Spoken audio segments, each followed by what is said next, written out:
Stage 10 in this 2012 Dakar sees the drivers bid farewell to Chile before they cross over to Peru on Thursday. On the menu today, 377 kilometers through the dunes and several fesh zones. In other words, not the easiest of stages.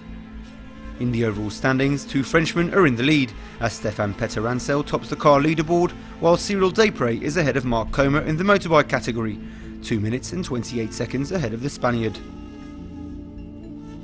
Since the start of the race in Mar del Plata, both men have dominated the competition, claiming 6 out of the 8 stages, leaving only Francisco Lopez and Elder Rodriguez with a single stage win each. On kilometre 161, however, the two KTM riders drift off the initial course. Having found their way back a few minutes later, both men nevertheless lose precious time, and one man will make the most of it: Joan Barret-de-Bort. The youngster is one of the riders on the rise in this Dakar. Always in the shadow of the two leaders, the Spaniard does not put a foot wrong on Wednesday, despite a foot injury sustained after only 35 kilometers in this stage. Bort claims the stage win in 4 hours, 18 minutes and 43 seconds. 1 minute and 32 seconds later, Marc Comer crosses the finish line, while Cyril Desprez has to settle for third, over 3.5 minutes adrift of today's victor. With his first stage win in the Dakar, following 3 finishes in the top 5 in previous stages, Joan Barret-de-Bort will definitely be a force to be reckoned with for the overall standings in future competitions. But today's leaderboard is still topped by Cyril Desprez, despite his difficult time on the road today. But the Frenchman sees his lead over Marc Comer decrease to a mere 21 seconds. All is left to play for.